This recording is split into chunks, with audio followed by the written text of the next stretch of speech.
Hello दोस्तों, इस YouTube channel पर आपका स्वागत है। समीक्षा अधिकारी सामान्य हिंदी का यह एक फुल मॉक टेस्ट है। हम आपको बीच बीच में जो है हिंदी के मॉक टेस्ट भी उपलब्ध कराते हैं ताकि हिंदी पर भी हमारी एक अच्छी पकड़ बनी रहे। लिए क्लास को आरंभ करते हैं, तो आप इसको पूरा वॉच कीजिएगा और देखिएगा कि क्या स्कोर इसमें रहने वाला है। प्रश्न नंबर 1, निम्नलिखित में से मर्षण का पर्यायवाची शब्द नहीं है। ऑप्शन बी राइट आंसर होगा तुरील। यदि हमको मर्षण का अर्थ पता है तो ज़्यादा बेटर है। मर्षण का अर्थ होता है चिकना, तो इसके पर्यायवाची शब्द बनेंगे चिकन, पची और आपका सनिगध। ये इसके पर्यायवाची शब्द होते हैं। प्रश्न नंबर नेक्स्ट है, गाद का उचित पर्यायवाची शब्द है। आंसर हो जाएगा ऑप्शन ए उथला। और उथला का अर्थ क्या होता है? इसका अर्थ होता है कम गहराई। चलिए प्रश्न नंबर लगाते हैं 3। करबुर और सबल पर्यायवाची शब्द हैं। चितकबरा के, गारद के, चीतल के, ए तथा सी दोनों। आंसर हो जाएगा डी विकल्प, ए तथा सी दोनों यहाँ पर सही है। तो यहाँ पर भी इन सभी पॉइंटों को अच्छे से समझना है। जैसे कि चितकबरा यहाँ पर दिया गया है, तो चितकबरा एक जानवर है जैसे कि हिरण। तो इस प्रकार यहाँ पर इनके ये पर्यायवाची शब्द बन जाएंगे। चलिए प्रश्न नंबर देखते हैं 4। जुनाई शब्द हेतु पर्यायवाची होगा। जुनाई का आपको पर्यायवाची शब्द चुनना है। ऑप्शन ए राइट आंसर होगा कौमुदी। ये पर्यायवाची शब्द है किसके? चांदनी के। तो चांदनी के और भी पर्यायवाची होते हैं जैसे कि ज्योत्सना। एक बेहतरीन मॉक टेस्ट है, तो आप इसको पूरा ही वॉच कीजिएगा। प्रश्न नंबर 5 है, निम्नलिखित पर्यायवाची युग्मों में से गलत की तलाश करें। गलत पर्यायवाची युग्म का चयन करना है। यदि आपने डी विकल्प चुना है तो सही है, यहाँ पर गलत है। खे यहाँ पर जो दिया गया है, खे किसका पर्यायवाची शब्द होता है? धूल का, राख का, मिट्टी का होता है। इस मॉक टेस्ट के माध्यम से हमको यहाँ पर कुछ ना कुछ नया सीखने को मिलेगा। चलिए प्रश्न नंबर 6 देखिए और डाकू का याद कर लीजिए पर्यायवाची क्या होता है? बटमार होता है। प्रश्न नंबर 6 है, दीर्घ और करी पर्यायवाची हैं। तो यदि आपने डी चुना है तो सही है, उपयुक्त में से सभी। तो हस्ती और वितुंड और मतंग ये सभी जो है हस्ती के पर्यायवाची शब्द होते हैं।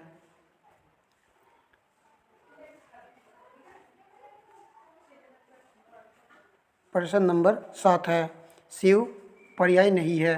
शिव का पर्यायवाची शब्द यहाँ पर एक नहीं है। ऑप्शन डी राइट आंसर होगा रेव मूर्ति का, ये नहीं है। जबकि शिव के पर्यायवाची आपको याद कर लेने हैं आज से। भाग्यशाली भी है, महादेव तो है ही है, और कल्याणकारी भी शिव का ही पर्यायवाची शब्द होता है। प्रश्न नंबर नेक्स्ट है, सारंग शब्द का पर्याय है। कोयल, चातक, बाज, सभी। तो सारंग जो है एक ऐसा शब्द है जो कहीं के पर्यायवाची शब्द होता है। तो डी राइट आंसर होगा, सारंग जो इन सभी का पर्यायवाची शब्द है। प्रश्न नंबर 9 है, रुख शब्द का पर्यायवाची है। मनोभाव का, शतरंज के, मोहरे, चेहरे का, उपर्युक्त सभी का। तो जिन विद्यार्थियों ने ऑप्शन डी चुना है तो करेक्ट है, सभी का ये पर्यायवाची शब्द है। प्रश्न नंबर नेक्स्ट है, पिंगल के अर्थ कौन कौन से हैं? तो आपने इसका आंसर भी डी विकल्प ही चुना होगा, उपर्युक्त सभी। पिंगल का जो अर्थ होते हैं, पिंगल का जो अर्थ है वो पीला रंग है। तो पीला रंग, पक्षी और बंदर ये सभी इसमें आ जाएंगे। प्रश्न नंबर 11 है, हरावल शब्द के लिए उपयुक्त वाक्य है। ऑप्शन डी राइट आंसर होगा, सेना का वह भाग जो सबसे आगे रहता है, उसी के लिए एक शब्द होगा, इसी के लिए एक शब्द होगा हरावल। प्रश्न नंबर नेक्स्ट है, जिसमें स्नान किया जा सके वाक्य हेतु उपयुक्त शब्द का चयन करें। तो ऑप्शन डी राइट आंसर होगा, स्नानीय। प्रश्न नंबर नेक्स्ट है,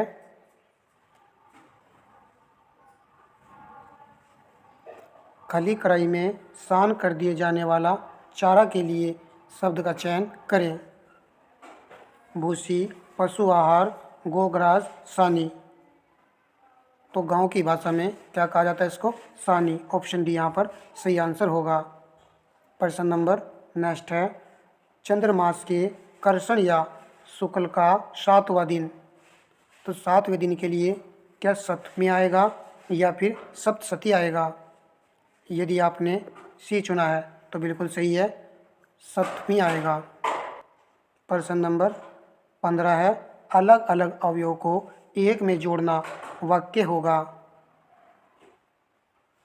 ऑप्शन डी राइट आंसर होगा, संश्लेषण। यदि अलग अलग अवयव को एक में जोड़ना हो तो उसके लिए एक शब्द आता है संश्लेषण, और अलग करना हो तो उसके लिए आता है विश्लेषण। प्रश्न नंबर 16 है, उपकृत शब्द हेतु सही वाक्यांश है।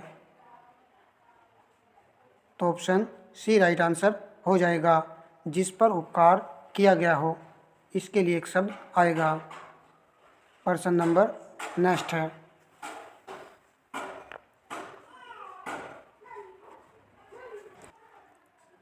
अनिश्चित आजीविका को कहते हैं।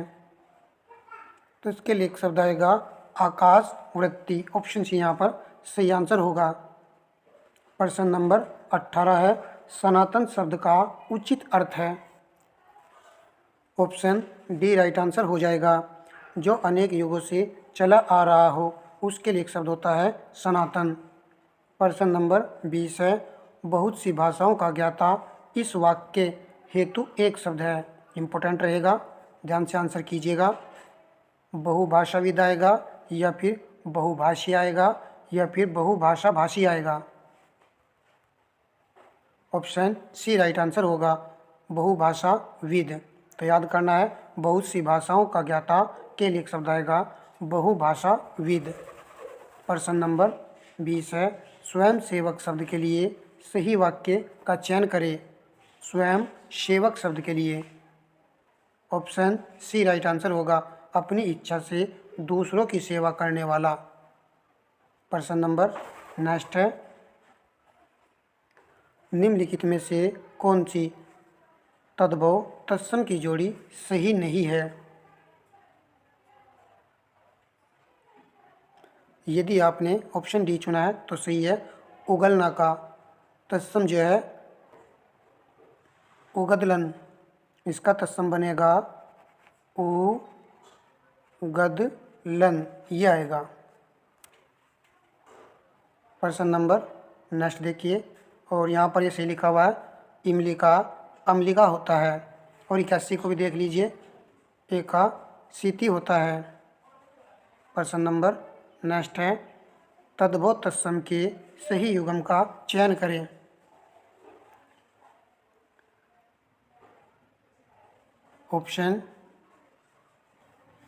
ऑप्शन बी राइट आंसर होगा, 68 का अष्टाजष्टि आएगा।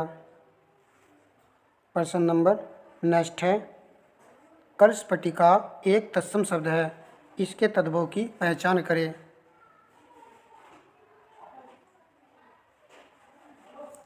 तो ऑप्शन बी राइट आंसर होगा, कंटोना। कर्षपटिका का तद्भव रूप बनेगा कंटोना। प्रश्न नंबर नेक्स्ट है, गलत युग्म की तलाश करें। ऑप्शन सी राइट आंसर होगा, तिहाई का तृतीया दिया गया है, जो कि गलत है। यदि यहाँ पर तीसरा लिखा होता तो उसका तत्सम बनता तृतीय, जबकि खत्री का क्षत्रिय होता है, और डायन का डाकिनी होता है, कहरन का कथानिका होता है। प्रश्न नंबर 25 है, यूथ शब्द हेतु समानार्थी तद्भव शब्द होगा। यूथ का समानार्थी शब्द, आपको समानार्थी तद्भव शब्द का चयन करना है। तो वेरी इजी है, ऑप्शन ए राइट आंसर होगा।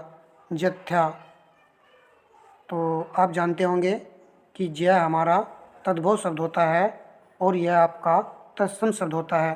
केवल 4 ऑप्शन में ऑप्शन ए में ही जय लिखा हुआ था, तो इस प्रकार भी मैच करना पड़ जाता है एग्जाम में।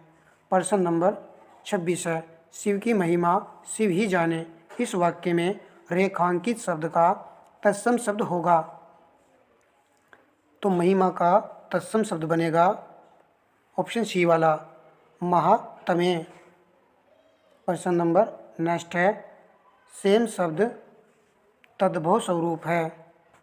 सेम शब्द का तद्भव स्वरूप आपको बताना है।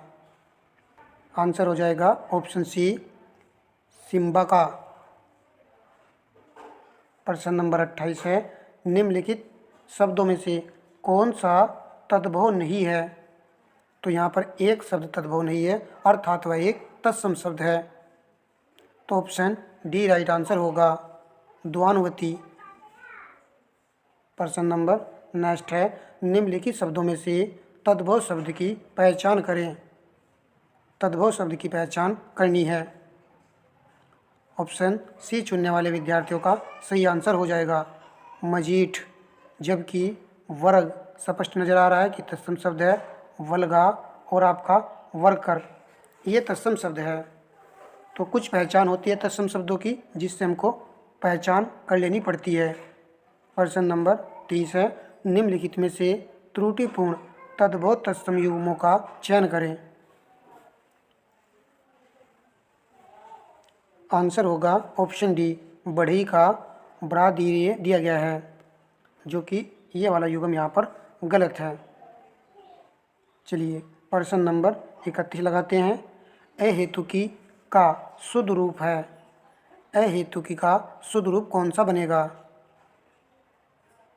तो ऑप्शन बी राइट आंसर होगा, अहेतुकी ये वाला आएगा। केवल मात्रा का ही अंतर है, ध्यान से देख लीजिए। प्रश्न नंबर नेक्स्ट है, निम्नलिखित में शुद्ध वर्तनी वाला शब्द है। एक यहाँ पर शुद्ध वर्तनी लिखी हुई है। 32 का आंसर होगा ऑप्शन डी, उच्छृंखल। उच्छृंखल आएगा इसके लिए। प्रश्न नंबर 33 है, शुद्ध वाक्य की पहचान करिए। मैं आपकी प्रतीक्षा ही कर रहा था तो आप आ गए। हमको आपको फिल्म देखने जाना है। हमको आपको सीक्वेंसी गलत लग रही है तो गलत हो जाएगा। तेरा उत्तर मुझे अच्छा है, तो ये भी गलत है। मेरे को एक पेंसिल चाहिए, तो ये पढ़ने में तीनों वाक्य नीचे के अशुद्ध हैं, तो ऑप्शन यहाँ पर राइट आंसर हो जाएगा। चलिए प्रश्न नंबर देखते हैं नेक्स्ट, निम्नलिखित में से किसकी वर्तनी सही है। एक शब्द की यहाँ पर वर्तनी शुद्ध लिखी हुई है। ऑप्शन बी राइट आंसर होगा, ऊपरी लिखित ये यहाँ पर सही है। आपको सेशन पसंद आए तो वीडियो को लाइक शेयर कर दीजिएगा। चलिए मॉक टेस्ट लगा रहे हैं, तो मॉक टेस्ट में बस यही देखना है कि क्या स्कोर इसमें रहने वाला है। कुछ प्रश्न हमको नहीं मिलेंगे, कुछ प्रश्न हमको सीखने को मिल जाएंगे। प्रश्न नंबर 35 है, शुद्ध वाक्य का चयन कीजिए। सीता और सीता का पुत्र कार्य में व्यस्त है। ये आपको देखना है कि शुद्ध है या अशुद्ध है। मैं तेरे को और कुछ कहना चाहता हूँ, ये पढ़ने में ही लग रहा है कि अशुद्ध है, और पहला भी अशुद्ध ही है। सीता और सीता का पुत्र यहाँ पर दिया गया है। प्रश्न नंबर नेक्स्ट पॉइंट यहाँ पर देखिए, उसने समय पर पहुँचना है। वे जानते हैं कि ऐसा हो सकता है, तो डी यहाँ पर राइट आंसर है। वे जानते हैं कि ऐसा हो सकता है, ये वाक्य यहाँ पर शुद्ध लिखा हुआ है। प्रश्न नंबर 36 है, शुद्ध वाक्य का चयन कीजिए। किसी और से मिलिए, यहाँ पर पहला दिया गया है। आपको सेवानिवृत्ति के बाद आपको भावी जीवन के लिए शुभकामनाएं, ये भी यहाँ पर अशुद्ध है। आपको यहाँ पर भी लिखा हुआ है, यहाँ पर भी लिखा हुआ है, तो गलत हो जाएगा। समस्त मानव मात्र का हित सोचिए, तो ये भी गलत हो जाएगा क्योंकि समस्त भी लिखा हुआ है और मात्र भी लिखा हुआ है। सभी शिक्षकों में मोहन बहुत श्रेष्ठ है। सभी शिक्षकों में मोहन बहुत श्रेष्ठ है, क्या आपको शुद्ध लग रहा है? नहीं, ये भी गलत है, क्योंकि आप देखिए सभी शिक्षकों में मोहन बहुत श्रेष्ठ है, ऐसा हो नहीं सकता। तो आंसर हो जाएगा ऑप्शन ए। प्रश्न नंबर 37 है, वर्तनी की दृष्टि से शुद्ध शब्द का चयन कीजिए। एक शब्द की यहाँ पर वर्तनी शुद्ध लिखी हुई है। आंसर होगा ऑप्शन सी, आनुषंगिक। ये यहाँ पर सही लिखा हुआ है। प्रश्न नंबर 38 है, निम्नलिखित शब्दों में से किस एक की वर्तनी शुद्ध है? ऑप्शन बी राइट आंसर हो जाएगा। अत्यधिक ये शुद्ध लिखा हुआ है, जबकि निरोग आप देख रहे हो ये गलत है। निरोग जो है इस प्रकार लिखा जाता है। प्रश्न नंबर लगाते हैं नेक्स्ट। निम्नलिखित में से अशुद्ध वाक्य का चयन कीजिए। यह है सुंदरतम कमीज है, वे अच्छे डॉक्टर हैं, धोबी ने अच्छे कपड़े धोए, शत्रु को अधीर व्यक्ति ही मार सकता है। तो आपने इन चारों को देखा है, तो आपका आंसर लगा होगा ऑप्शन सी वाला सही, क्योंकि यहाँ पर अशुद्ध है। धोबी ने अच्छे कपड़े धोए, क्या होना चाहिए था? धोबी ने कपड़े अच्छे धोए, ये यहाँ पर होना चाहिए था। तो इस कारण से अशुद्ध हो चुका है। प्रश्न नंबर 40 है, निम्न में से किस एक की वर्तनी शुद्ध है? शुद्ध वर्तनी का चयन करना है। तो आंसर हो जाएगा ऑप्शन डी, निरोग। मैंने भी आपको बताया कि निरोग जो है आपका ये शुद्ध शब्द है, इस प्रकार लिखा जाएगा। कुछ ने यहाँ पर अक्षोहिणी भी सही किया होगा, शायद ये भी करेक्ट लग रहा है। जबकि पहले वाला राज्य महल दिया गया, जो कि गलत है, क्योंकि राजमहल होता है। चलिए प्रश्न नंबर लगाते हैं 41। निम्नलिखित विशेषण विशेष्य युग्मों में से गलत का चयन करें।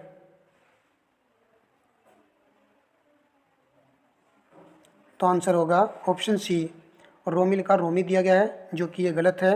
जबकि जो सही है उनको हमको याद कर लेना है, जैसे कि वाव्य का वायु होता है, लब्ध का लोभ होता है, और पांक्त्य का पंक्ति विशेष शब्द बनेगा।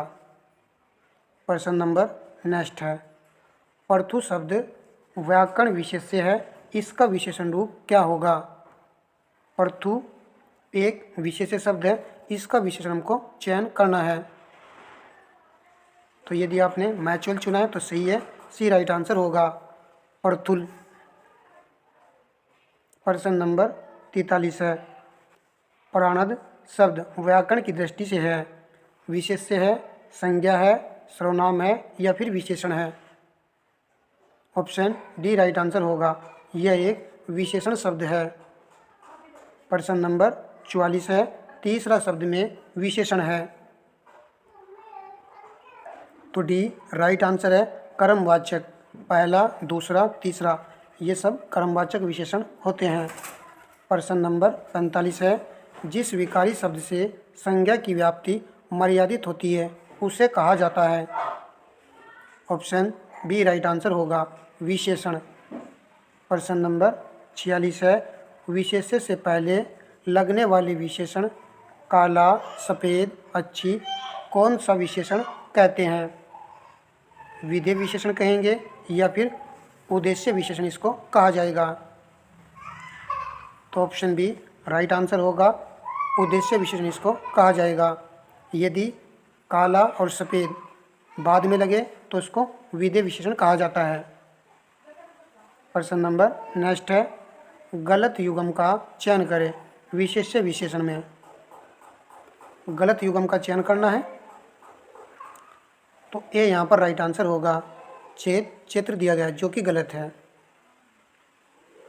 उर्मी का उर्मिल होता है, इसको देख लीजिए यहाँ पर।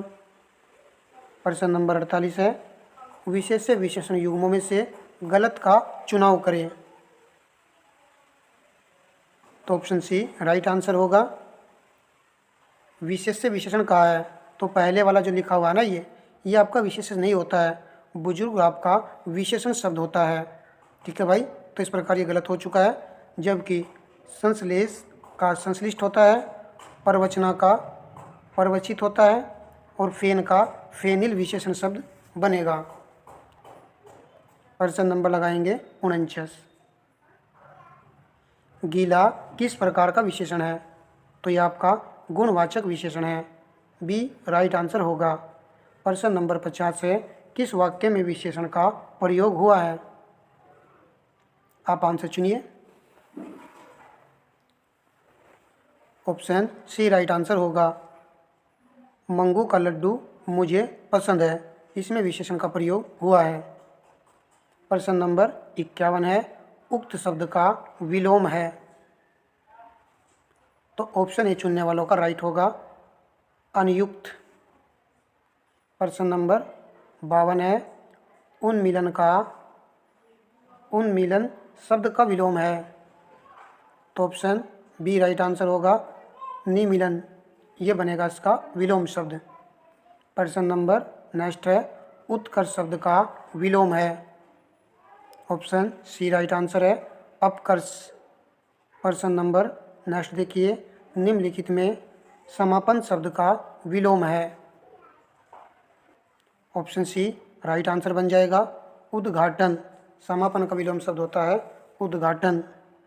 प्रश्न नंबर 55 है, उदात्त का विलोमार्थी शब्द है। ऑप्शन सी राइट आंसर है, अनुदात्त। प्रश्न नंबर 56 है, दिए गए विकल्पों में छाया का विपरीत अर्थक शब्द क्या होगा? किसका पूछा है? छाया का। ऑप्शन सी राइट आंसर होगा, धूप। प्रश्न नंबर 57 है, जड़ का विरुद्धार्थी शब्द दिए गए विकल्पों में से कौन सा है? जड़ का विलोम शब्द क्या बनेगा? तो बी राइट आंसर है, चेतन।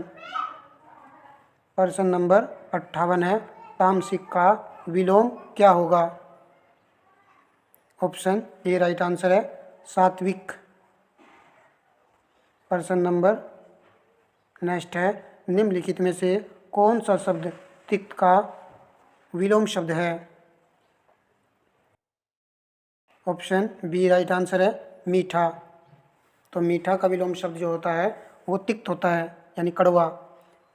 प्रश्न नंबर लास्ट है, आपको वीडियो को लाइक शेयर करना है ताकि चैनल पर मोटिवेशन बना रहे और हम आपको वीडियो कंटिन्यू देते रहें। सभी दोस्तों से रिक्वेस्ट है, लाइक ज़रूर कीजिएगा।